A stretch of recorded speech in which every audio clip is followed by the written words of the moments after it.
That's the first time we've seen a superstar in Derrick White sacrifice the body. Going in, knocked away.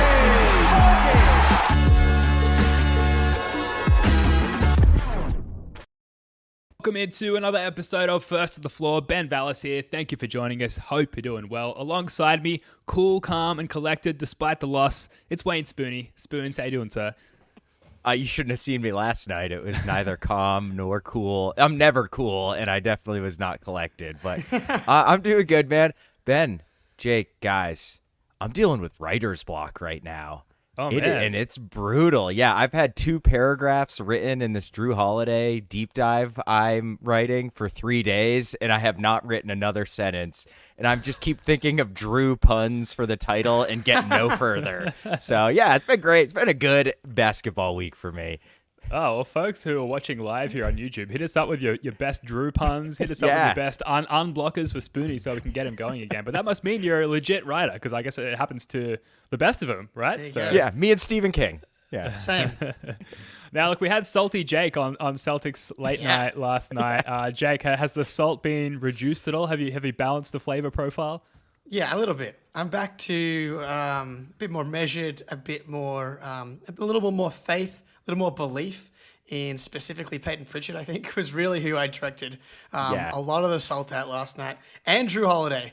But, you know, that's what happens after a loss and 2 Carlton Cascade drafts. So that'll do it. Nice. Well, let's continue to throw the salt around a little bit. Maybe end the pod throwing some over our shoulder as we approach the Sixers game in a day's time. But Spoony, obviously Jake and I fired off some takes on late night last night. Curious to hear your thoughts coming away from the Celtics' first loss of the season. Yeah, I think immediately after the game, I felt the saltiness is too. Like, I forgot. I think, Ben, you said it right off the top on late night. Is like, I forgot what it feels like to lose. And yeah, that's exactly how I felt. And it's like, I was legitimately, like, viscerally disappointed. And then I think, and it's like, they're still on like a 67 win pace at 5-1. Yeah. You know what I mean? Like, what are we doing here? Good team. Yeah. I think the one thing that really kind of stuck in my craw, if I can use a phrase from 1940, is that the loss felt a lot like last year's problems, man. Like, specifically, I actually think people were hammering about the fourth quarter. Jake, I thought you nailed it in late night. It was the third quarter was problem number 2, and overtime was problem number 1. And, like, it just ground to a halt. And, like, Scal on the broadcast, like, begging them to have KP run a pick and roll, and they're just not doing it. And it just seems like such an easy way to solve it. And it's just, like, so discouraging to be right back where we were so many times last year. Yeah. Man. Jake, do you want to expand on that? I mean, PTSD, it's a bitch. Yeah. Look, I went back and watched a bunch of the fourth quarter and overtime stuff today, and the fourth quarter was actually pretty good for the most part. Like, they got put into a bit of a hole and they climbed out. I've got a play right here that they actually went to Horford in the pick and roll a fair bit in the fourth quarter because, look, give McDaniels and Ant credit. They were defending really, really well on ball. Getting over screens of some of the smaller players like Jaylen and Drew. And Porzingis isn't setting the best screen ever. He's still a fine screen setter, but, like, Al is one of the best screen setters, should we say ever? Maybe. But he was really doing a good job of getting these guys off each other. So, like, Tatum, Al pick and roll, finds Al on the short roll, easy pass to Pritchard, easy pass to Hauser in the corner, splash. And they did this a lot in the fourth quarter, and they found success. Tatum was attacking McDaniels at times, but it was like off actions, and it was a quick decision. The stuff where he's dancing at the top of the key against Ant or McDaniels is not smart. It's not smart for any player to do that against an elite defender. It's just really hard to cook your man off the dribble. When he was running the pick and roll with Horford, then Naz Reid got switched out of him, and he had that beautiful pull-up 3 over Naz Reid. He had another one I know that you posted about, Spoony, where Tatum had Cat on the switch, and he like the shot itself he can make. he either should have taken more time, patience-wise, on that pull-up three, because Cat did bother that shot, or he could have easily gotten past Cat and forced a rotation and then gotten off the ball that way. They found lots of success in the fourth quarter. They went away from it in overtime for some reason. And I honestly think they got caught up in, and I know Jordan Beard in the chat here mentioned it, getting caught up trying to outduel Ant. I think because Ant was really cooking just pull up stuff one-on-one, right? Like he really didn't need like some of the floating to the left stuff in the lane over Jaylen, like off the glass, pull up from three. It felt like they got caught up a little bit in that, as opposed to sticking with what was working in the fourth quarter. So that was my kind of assessment of the late game stuff. Yeah, don't you think the game had a vibe all the way through of like, this is going to be close the whole way through, and it's going to come down to which superstar cooks the most at the end? And unfortunately, you found himself up against Al Horford a number of times. We had Porzingis in foul trouble. They had their own foul trouble as well, but we just had a number of things that could have gone 50-50 essentially the whole way through. But it was Ant cooking in the end that really sealed the game. In terms of the late game stuff, just looking at like some of the clutch stats here, offensive rating, 89.5. in the clutch on this one. Not going to get it done.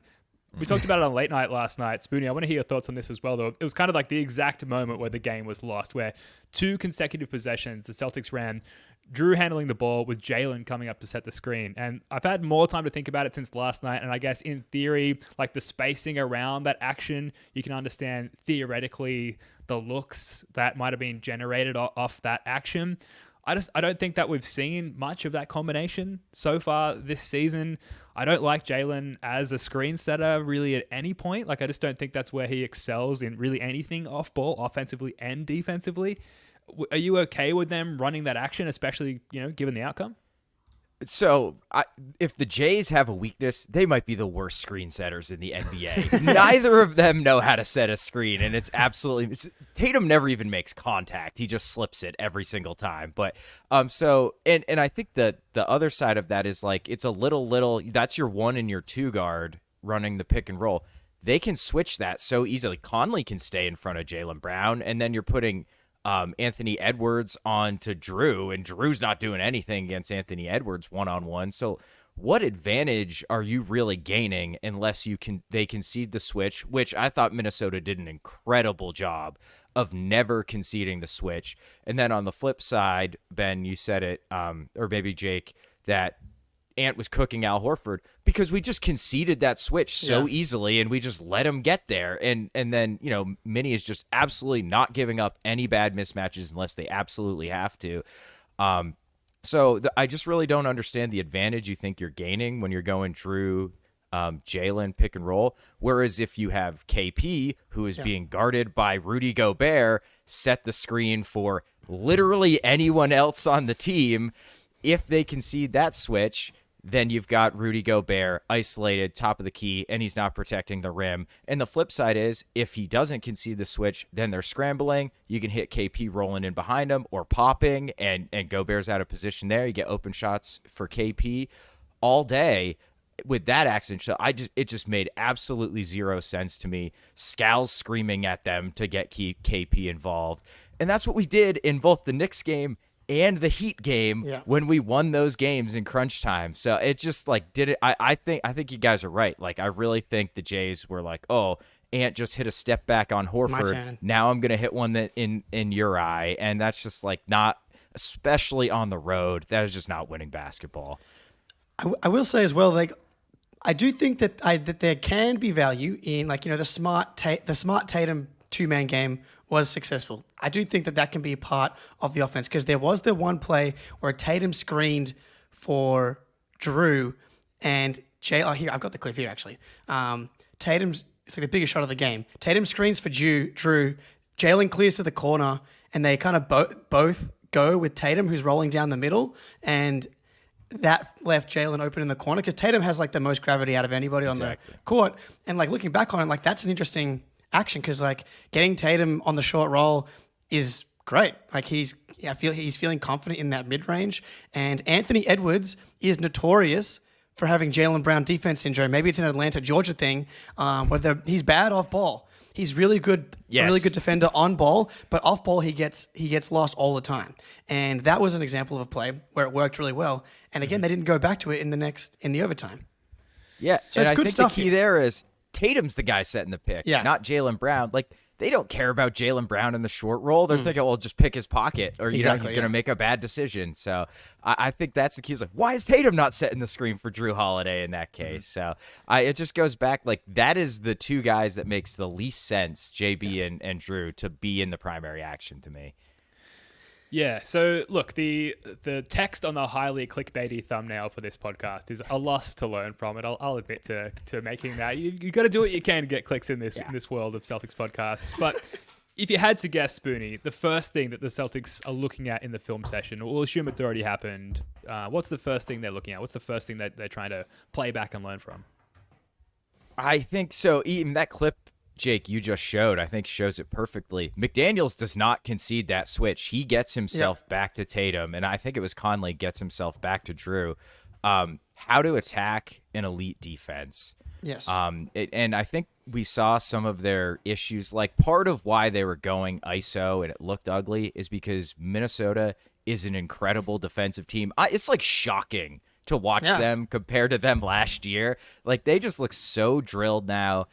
They have their 1 through 3 guys are great in isolation, and McDaniels is he's going to be all NBA first team defender, like, without a doubt. He might get DPOY votes, and then of course Gobert always sitting by the rim.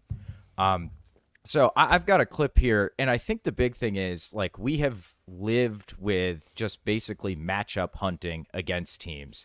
In Minnesota, you could clearly see they're not conceding the switches. So how do you combat that? You've got to get off the ball. You've got to move the ball. So you'll see it's just like swing, get it to Jaylen. He's got Nas read on him. Okay, he's going to go to the rim, kick, swing. KP gets Gobert out, drive, easy and one. Like, you just got to get off the ball, get off it quick, make good decisions. And somehow I screwed that up. There we go. Thank you, Ben. And I just don't think the teams they've played have challenged them to have to play offense that way. And look, it's been working, so it's tough to say change how you've been playing offense. But I think there's a middle ground here where they have been sort of glacial in the way, in some ways, the way they're playing offense. So I think they're going to do some heavy film study on what Minnesota did to them and how to counter it. Yeah, that's why I kind of maintain that it's a good loss, a low-key good loss, and that it'll jumpstart these conversations. And yes, that's who I am, and I'm always looking for slithers of optimism in the worst of times. But like some stats here on the Celtics offense, so thus far, and I updated these this morning after the game last night. So 28th in passes made, 26th in assists, 26th in potential assists, and yet we have the second ranked offense based on offensive rating per NBA.com. As well as that, so despite the lack of ball movement, despite the poor assists, the offense is really good. Per shotquality.com, the Celtics are ranked third in adjusted offensive shot quality. So we're not moving the ball, we're ISOing all the time, and yet we've got near top of the league in quality of shots on a regular basis in an increasing sample size. So while that's been interesting in those first 5 games, we come up against the top defense in the league, and suddenly they force us to scramble out of that. You know, I wonder if it's going to force us to move away from that approach and get back to some more ball movement. Jake, if you had to guess how many shots Kristaps Porzingis took in the fourth quarter and overtime combined, what would be your guess? I do believe it is less than 1. If I'm not It is less than 1, which mistaken. only leaves Wow. one numerical value, and that is 0, which is painful. So let's get back to some using Porzingis in the fourth and late games, which kind of brings us full circle on this conversation. But anything to add there, Jake? Yeah, I think the clip that we showed earlier with Al in the short roll, like, Porzingis has proven to be a really valuable role guy as well. And that just makes it, just what are we doing? What are we doing? Use the weapons, dude. Like, I don't understand. Like, that should be the thing. And I see some comments here about Missoula and, where the heck were the touches of Porzingis?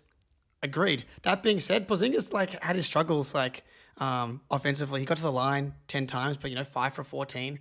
And then, Missoula not ordering doubles on Edwards was egregious. They did a lot in the fourth quarter. And then because they weren't scoring in OT, it makes it really difficult to like execute your half court defense really well because they were attacking in semi-transition and they were pulling early. Just makes that more difficult. I thought Missoula made it clear, like once the shot clock was getting down to like that 8-second range, they were throwing like Drew was like in this this half double, no double, making Edwards kind of pick up a dribble. And I thought it was really effective. But yeah, they didn't do it in OT, I think, because the Celtics couldn't get a basket and they were out and running pretty much. The Celtics were like, what did they do in overtime? They made 2 baskets. I think it was their first 2 possessions. Yeah. So once that happens, it makes it so much more difficult to get your half court defense executed at a high level. And at that point as well, Edwards was just feeling it. That's just how it goes. Yeah, objectively, not even objectively, super entertaining, fun game. And that, correct. I guess that helped detract from the bitterness walking away from it, that we just came out on the wrong side of it. But, start to finish, it was a super entertaining game. The Jaylen Brown highlight factory, the production line there, just producing some hits. I think we've got a couple of clips to get to here on the JB front. Started that clip at the end. Well done. We're going to let that run back, but I think we all know what's coming here. And Drew Carter did an amazing job on the call. Dude, here. he's fantastic. Let me try and bring that back. Here we go. Brown obliges on the blow-bys.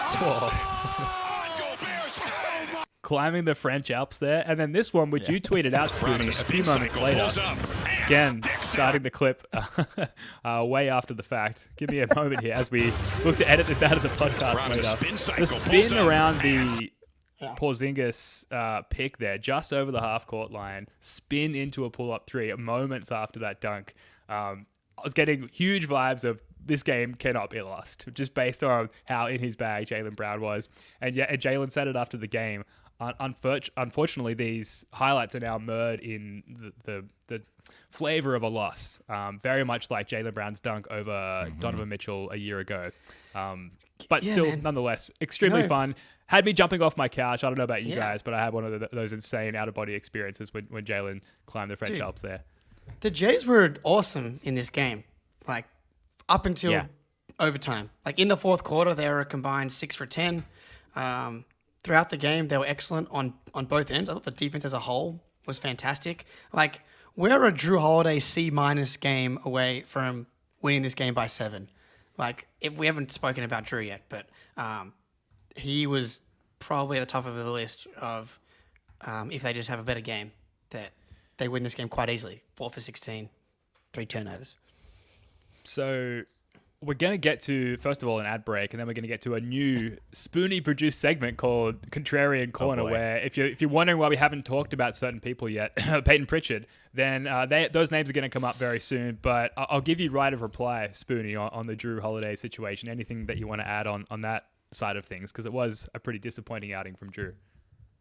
Yeah, I think, judging from what Bucks fans have said when we traded for him, that this is just kind of who he is sometimes. Like, look, if he was as consistent as he's been every game, like, he would be a more well-regarded offensive player. Like, he's just prone to have shitty games, and he had a really shitty game, dude. Like, and some of these, look, I don't know how many more transition threes I can do, Drew, buddy. Like, please just stop. I know they go in at a decent clip, but like, please, man, just pass the ball unless you are wide open. And it seems like they're at like really horrible times too. Like, I don't know. We should be used to this with Marcus Smart, but I don't know. He just looked off, dude. Like, it really seemed like the length of Gobert around the rim was bothering him. He looked hesitant to go and get deep into the lane. And, where was the playmaking from the game before? Well, Minnie's got a much better defense. It's a lot harder to make plays, and they don't help off as hard because they don't get beat nearly as much. So, yeah, I mean, if Drew just look, it goes to OT. He makes 1 3, we're good. It's over, So, I'm not. Yeah, that's like clearly he just sees Gobert there and he's like, oh crap, I don't know what to do, and loses the ball. So just a tough one. I don't think it'll stick. I don't think it's indicative of like a cold streak beginning for him or anything, but good Lord, dude, just it was so close. We could have so easily won that game. Yeah. Yeah, Derek is such a good down. influence on Drew, I think. And without him there, Drew is just acting up, it seems. Two more things very quickly. The Al Horford, sliding, tripping, falling out of bounds on what could have been the go-ahead play late in overtime. For me, I just love Al so much. This is the very non-analytical take that he kind of gets a pass for anything and everything that he does. So I was the most measured throughout the whole game at that moment where I was just that's fine. We love Al Horford. He's allowed to do anything. Whereas if it was Jaylen, for example, I'd be crucifying him on Twitter. So that's one play. The other play, Jake, we got your thoughts last night. We'll get them again in a second for those who didn't catch late night. Spoonie, the Jaylen Brown end of regulation potential game winner shot. Were you okay with that look, or were you kind of looking at Jayson Tatum standing a few feet away from him, wondering why he wasn't taking the shot? Jaylen, was cooking all game, and he got a ton of separation. I think he went with an inside out and then step back, and that he was wide open. You don't know if you're going to generate a better shot than that. Jaylen was feeling it. He's in rhythm. He shot it too. If it had gone in, there would have probably been less than a second too. Dude. So 0.2 was what they got after that too. Yeah. So you got it right down to the clock. That's a great shot in my opinion. And I think last year I was pretty defensive of Joe not calling timeouts. I think it was a great job not to call a timeout. They were scrambling. Defense wasn't set. We generated great look. That's fine. That's what you want. You want a wide open shot. Yeah, exactly. So I was totally fine with it. Jake, anything to add? No, thank you, Spoonie. Yeah, absolutely. There's no freaking other take to have than that. Is to get one of your best players a wide open shot. Wide open shot. Good luck. They tried to draw up a couple of plays that went terribly badly, which is on everybody. So anyway. All good points. We're going to be right back with a new segment called Contrarian Corner. Score early this NFL season with FanDuel, America's #1 sportsbook. Right now, new customers get $150 in bonus bets with any winning $5 moneyline bet. That's $150 if your team wins. If you've been thinking about joining FanDuel, there's no better time to get in on the action. The app is easy to use. There's a wide range of betting options, including spreads, player props, over-unders, and more. So visit FanDuel.com/Boston and kick off the NFL season. FanDuel, official partner of the NFL. Contrarian Corner, directly from the genius brain of Wayne Spoonie, where I'll try and tee this up for you, Spoonie, but correct me if I miss any points here. So contrarian takes that we don't actually believe, but there is a little kernel of truth to it. So do you want to lead us off with an example, an active example? Sure, yeah. It's there's people on Twitter, when you say something, people are going to come back with the contrarian opinion, and there's some stat that backs it up that they'll always use, or they'll Marcus Smart shoots too much in crunch time, right? That's a big one. Be no, he doesn't. He only shoots blah, blah, blah. And then they'll post a video of him taking a horrible shot in crunch time. It's this is why there is a little kernel of truth to that. But so I think a good one is related to Derrick White. Jake might actually believe this one. So I think consensus opinion is that Jaylen Brown and then maybe Kristaps Porzingis is our second best player. Well, if you look at advanced and impact metrics, Derrick White's actually our best player. So contrarian take, Derrick White is our second best player. You're preaching to the choir, brother. Yeah. Maybe that's not contrarian. Look, do you like a guy that's averaging 15.8 points on 64% and 58% from three? It just sounds pretty good to me. Yeah, it's so he might be our second most. Can he be our second most important player, impactful player, without being our second best? It really comes down to how you evaluate a player's impact and what makes them second rank worthy on a team, because statistically it's Jaylen Brown, right? Or you could maybe say Kristaps Porzingis, not to give away something that might be coming up in a moment. But Derrick White, we've looked like a different team essentially since he's been gone, albeit only 2 games. But he's the connecting flight. He's not the, talking from my perspective, he's not the flight from Sydney to LA, but he might be the connecting flight to get me from LA to Boston, which is just as important if I'm trying to get to TD Garden for a game from Sydney. So he's very, very necessary. So yeah, contrarian, but I think you can stack up an argument for that. So he is so important for this team, where decision making is a problem for this team generally. When Derrick White makes a decision, he is making the right decision 99% of the time. He's not perfect. He is human, but I'm not sure there's a human that's closer to perfect than Derrick White. And when he's out there, it puts Drew Holiday back in his place, back in his proper role. Drew Holiday is not the best decision maker. Bucks fans will be the first to tell you that he is, he can get CTE at some bad times, and it was acting up yesterday. Whereas when Derrick White is out there, he takes some of that burden away and makes the right play. That being said, the Knicks game comes to mind. He was guilty of a lull in the middle of the game where they were all ISOing. So again, not perfect, but I believe that Derrick White's out there. Drew Holiday doesn't go 4 for 16 because he's not taking 16 shots. He's taking his 9 to 10 shots that he should be taking, which is like the Marcus Smart zone. We talked about this last night. That's the Marcus Smart zone. I stand by the Drew Holiday and Marcus Smart thing being like they're similar. And we're in that when they're in that 10 shot range, maybe Drew Holiday's going to be like he's just an elite player when he's in that 10 shot range, and Drew Holiday just lets all of these little pieces fall into place. So Spoonie could be onto something here. Well, Go ahead, Ben. Sorry. Well, another way of asking the question is, would you rather endure a 10-game stretch of no Jaylen or no Derrick White? Ooh. I would like to see that's why there's some truth to it, man. Yeah, but exactly. It's really hard. I think, look, Derrick White also couldn't score 26 efficiently a game on the types of shots Jaylen is forced to take, right? Correct. Like when the offense grinds to a halt, Jaylen gets the ball with 8 seconds left, and he generates a decent look for himself. Or in transition, he's an absolute monster. So, like, he's our second best player, but I don't know. I think we might look worse without Derrick for 10 games than we look without Jaylen. And maybe part of that's because Tatum's skill set kind of just can absorb what Jaylen does in a lot of ways. But I don't know. Maybe that one's not that contrarian. Maybe that one's not a good example. Well, I think the commenters are very active, so you've stirred up some yeah. jimmies here. It's important Go ahead, to know Jaylen Brown, 26, 7, 4 assists, 1 steal, 3 turnovers. But like you can live with that kind of usage and 3 turnovers from Jaylen Brown. He was fantastic yesterday and has been fantastic this season. And like the game is about a bucket, and that's what Jaylen Brown is. Mm-hmm. Very important. Jake, you got a contrarian take for us?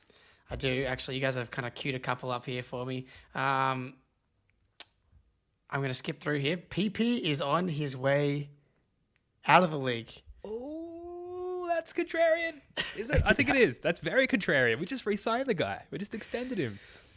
I mean, he's not out of the league because he's got a $30 million contract guaranteed or whatever, $40 million contract, whatever it is, guaranteed. Man. Now, I was very...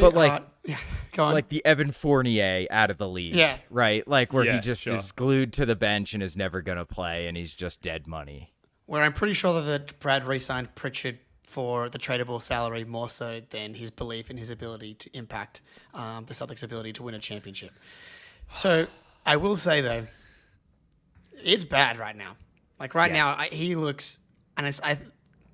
Greg from the Green with Emily podcast was replying to me because Pritchard was a team high plus 13 yesterday. Important to remember that those single game plus minus stats can be very misleading because of his 6 rebounds and 3 assists, he wasn't so bad, someone told me on Twitter. He is not out there for his rebounding and his 3 assists. If he's out there for his rebounding and 3 assists, then O'Shea Brissett and Lamar Stevens can play because they are much better rebounders and defenders than Peyton Pritchard, and it's not particularly close. He is out there to shoot anytime he has a sliver of space. And right now, he looks so hesitant, scared. It's bad. He also needs to find the Jays when they're open. Did you see Yeah, that play early in the game where he just missed a running Jaylen that would have, I guess, eventuated in an open 3 or a dunk, and he just missed him, and then just like the visceral, physical reaction from Jaylen when he was just like, man, like I was right there, I was wide open. He gave him like the hardest hand slap. I can't even call it a high five because it was that aggressive to PP a few moments later. That. So make your shots, find the Jays. Those are sort of the minimum requirements, and he's just not doing either of them. He's taken 2 extremely stupid fouls too. I think one was in like the Washington game where we had them almost pinned for an 8-second violation, and they were gonna get it out, and then Pritchard just fouled him, and they were in the bonus. And Tatum was like, "What are you doing?" Like they were gonna start their possession with like 14 seconds on the shot clock, and he had another one last night. It is escaping me what like the actual scenario was. I think it was to end the half, and he fouled them. Right before the end of the half. Yeah, that's what it was. And again, Tatum's like, Tatum, dude, what are you doing?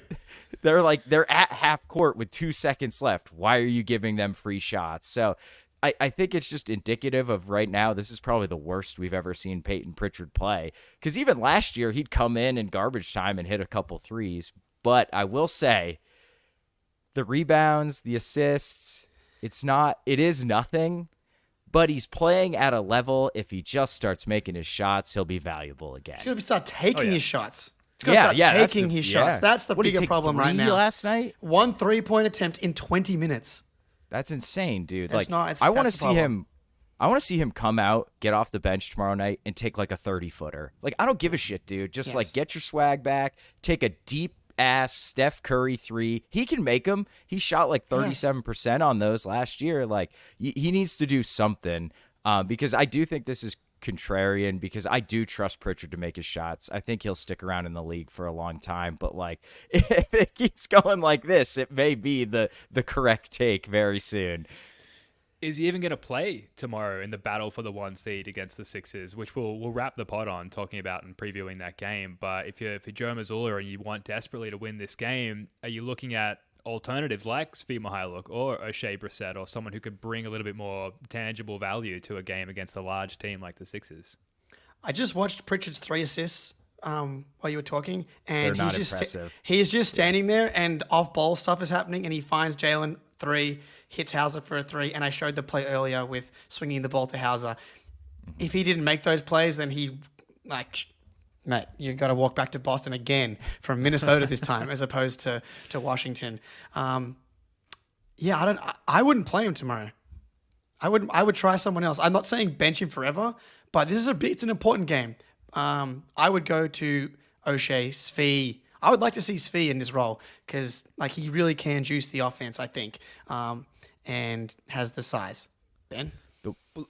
This is where I think it gets a little more nuanced, though. Sorry, Spoonie, to cut you off there. Where we had the issues with Pritchard last year, pretty minimal issues, but he was a little bit vocal in how disappointed he was with his role or lack thereof. Suddenly, we're 7 games in, he's been extended, and there's the potential for him to be benched already. Don't you, from a team chemistry perspective, need to give him a longer leash still at this point? 7 games is nothing. Hauser found his touch after a little while. Do we not need to allow Pritchard to do the same?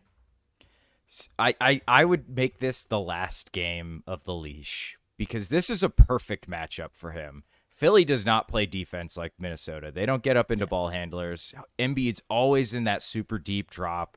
He should be able to do some damage against the Sixers. I believe he has in the past. So, and it's not like Maxi's some insane defensive point guard either. So give him this one last chance, and then, I'm with you, Jake. Throw Svi out there, see what happens. Maybe he'll suck too, and Pritchard will come back 2 games later like nothing ever happened. Who knows? But, at some point, you just can't keep rolling the ball out there and praying he makes a shot.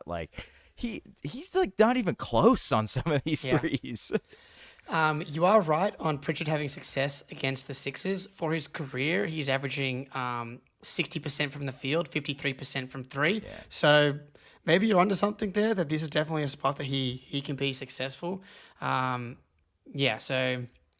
Look, I'm a big Peyton Pritchard coming into the season bullish. I am still a believer that he has the talent in there for sure, because we've seen it in too many moments. And one game in particular that I have queued up here, game 2 versus the Brooklyn Nets, the Celtics were down 17. I was at this game. He sparks the comeback. We got the clip here, and pay close attention to the audio because Mike Gorman is just on one here.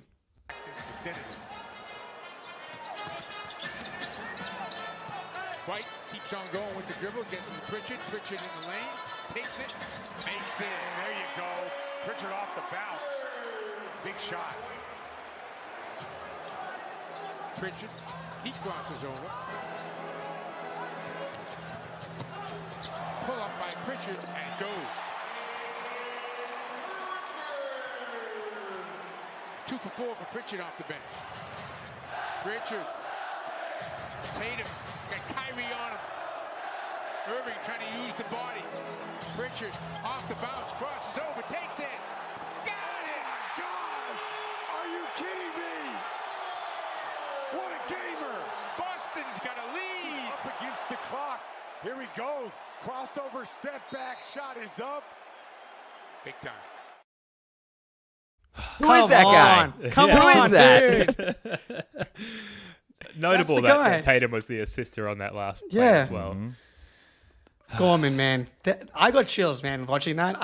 There's nothing better. The Garden going off, playoff game, and Peyton Pritchard being the guy that gets them a 2-0 lead. Like, that series was in the balance again, and he was huge. He's in there for sure. He's been doing it since Oregon. Big game, confidence. It's in there somewhere. He's trapped in his body, like Get Out style. Yeah. So this is maybe not contrarian. I added it before the show, listening to your guys' like legitimately contrarian takes. I regret adding this. I think it's pretty. I think it's pretty vanilla. But let me know what you think.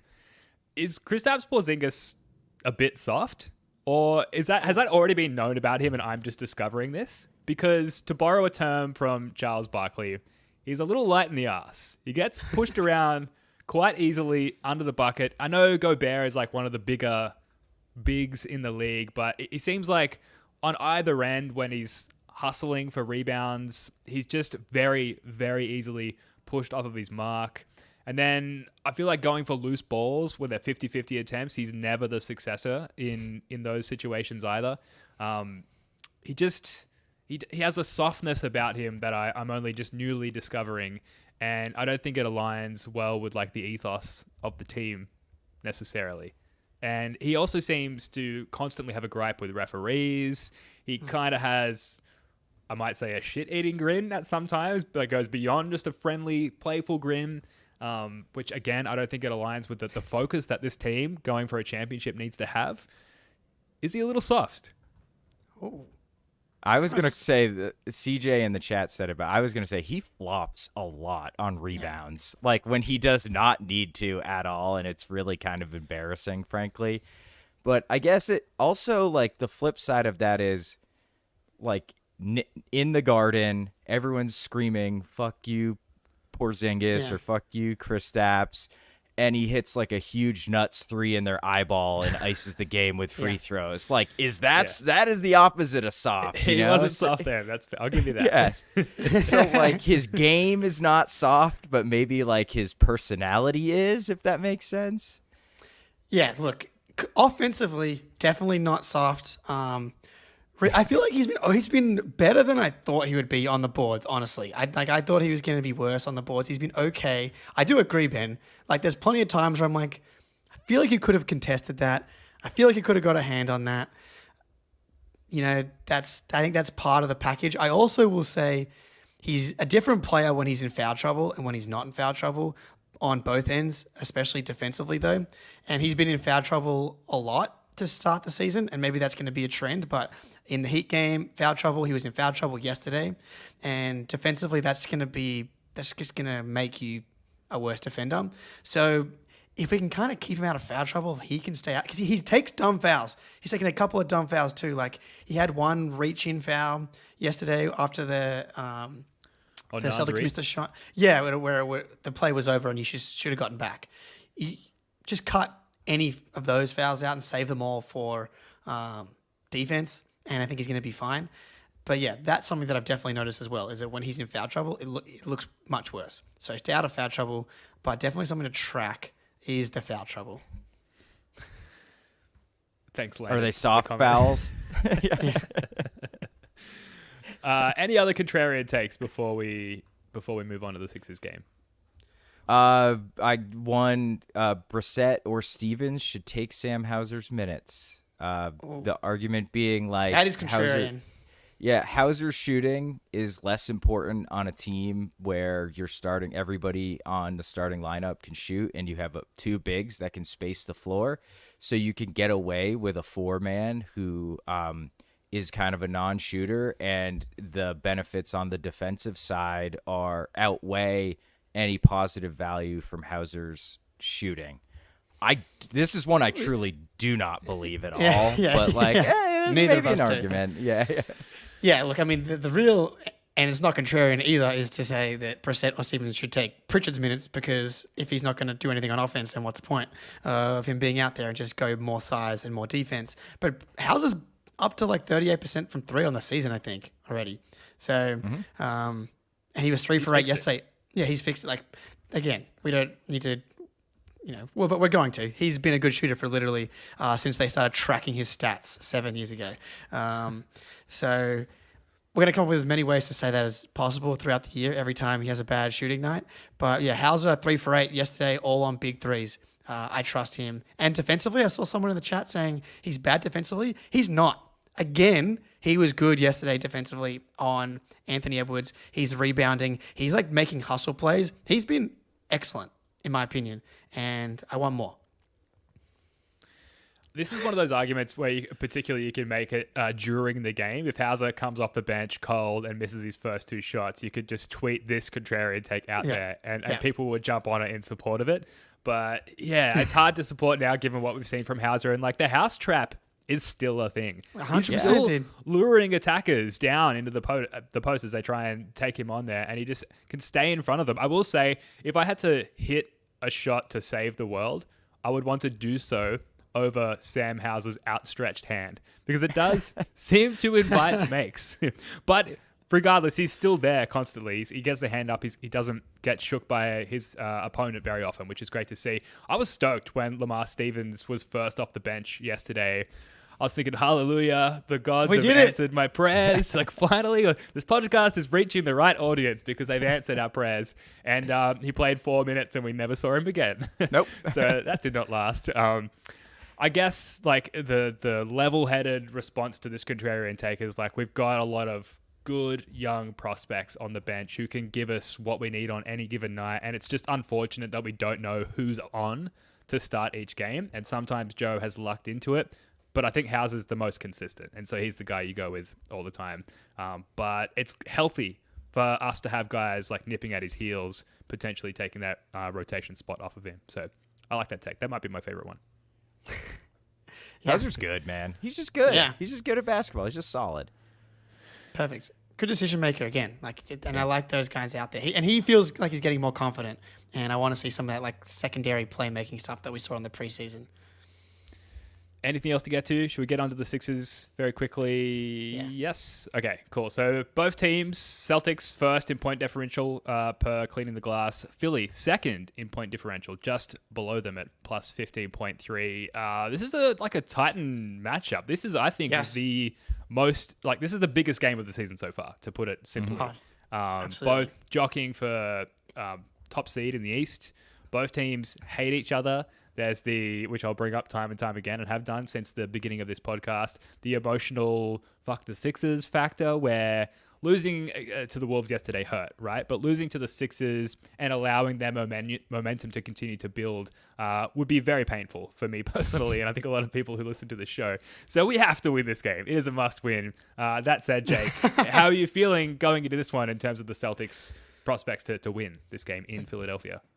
There's nothing like a Ben Vallis must win 7 games into the season. Absolutely. This one's going to be a butt clenching time for old Benny here. Game 1 through 82 through all the games in the playoffs are all must wins. Which who's to say they're not? The Celtics and the Sixers have had similar schedules. Both teams have had pretty light schedules so far.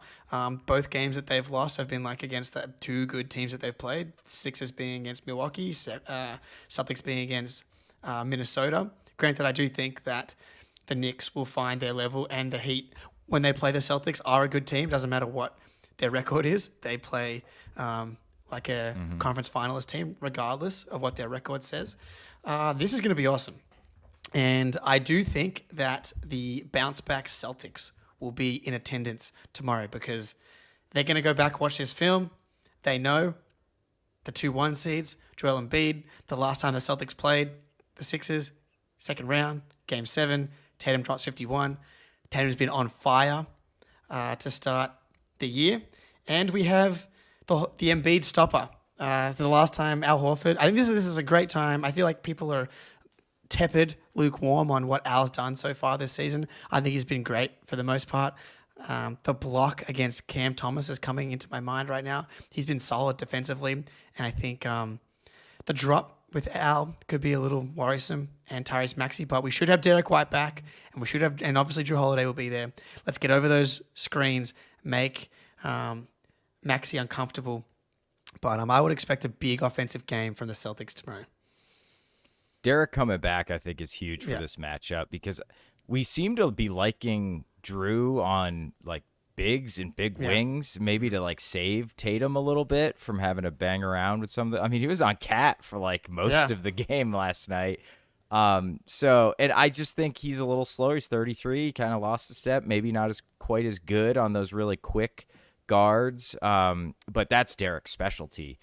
You know, slinking past screens, sticking in, you know, a quick guard's pocket. So Maxey's been playing great. He had a super efficient night last night, 22 points on like 9 of 15 or something like that. So he's tough. But I think if you can limit him, they really it just kind of devolves into the Sixers we know and love, where it's like Embiid taking a whole bunch of mid-range jump shots, and like he's beat us once or twice like that, but on balance, like he might get his numbers, but we tend to win that game pretty easily. So I think I'd almost concentrate on stopping Maxey first and foremost, grind their offense to a halt. Embiid's going to get his, and then we know how to attack their defense. I mean, we've been doing it for years and years since Embiid's been there. So I anticipate a whole lot of Tatum pull-ups, and he's been money on those this year. So I think he'll have a big game. Yeah, hell yeah to Tatum pull-ups. I'd love to see a Tatum 50-piece just to quell any concerns I That would have be about nice. the Sixers. Yes. So, yeah, a point on the Sixers defense. The only team that they've played so far that has a rangy, stretchy, big has been the Bucks with Brook Lopez, who can get threes up.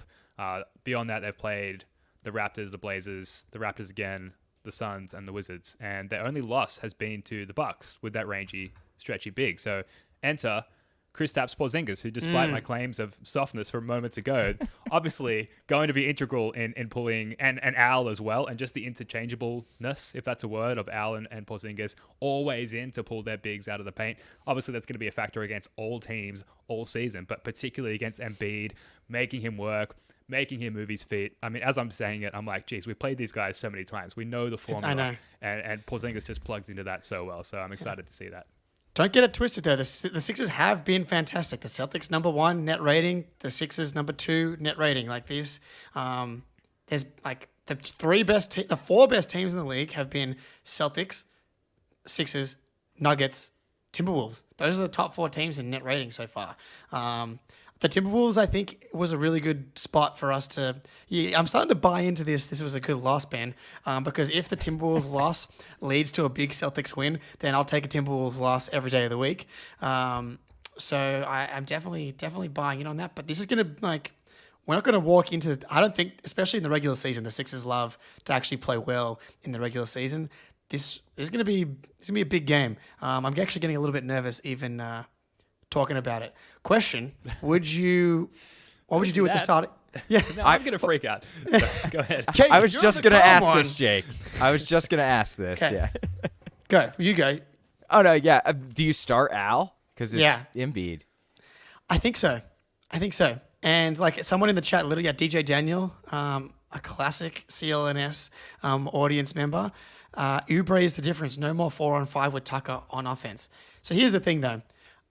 I agree you can't help off some of these guys as much as you can help off PJ Tucker. That being said, I still feel pretty comfortable with putting Porzingis on like Tobias Harris and him being able to cover Tobias Harris in space.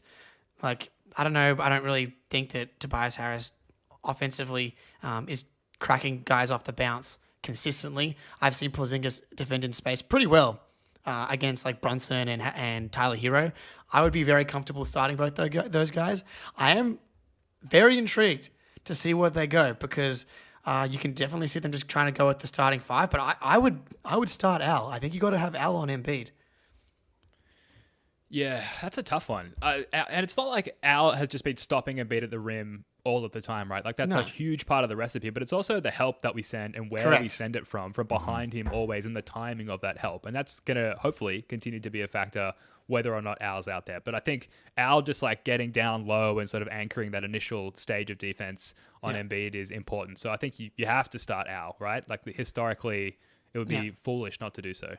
Well, as well as we already spoke about Porzingis and foul trouble being a real issue for him. If you start Porzingis in this game and Al on the bench, you're guaranteed for 2 Porzingis fouls in the first quarter, maybe like in the first 2 minutes. And I think you need to avoid that because you need Porzingis on the court offensively to do everything that we've been talking about. Does that mean Drew goes to the bench then? I would bench Drew. I would bench Drew. I don't know.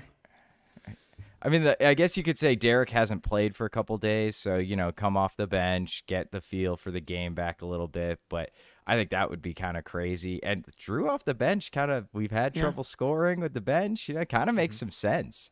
I think the good thing is either of those guys off the bench is a great place to be. I also honestly kind of like Derrick coming off the bench because then that's the guy running your offense in the second unit. Like Tatum goes to the bench and you bring in Derrick White to kind of get things going a little bit. Yeah, either way, but I think, I don't know, we aligned that you would start Porzingis and you go double big here?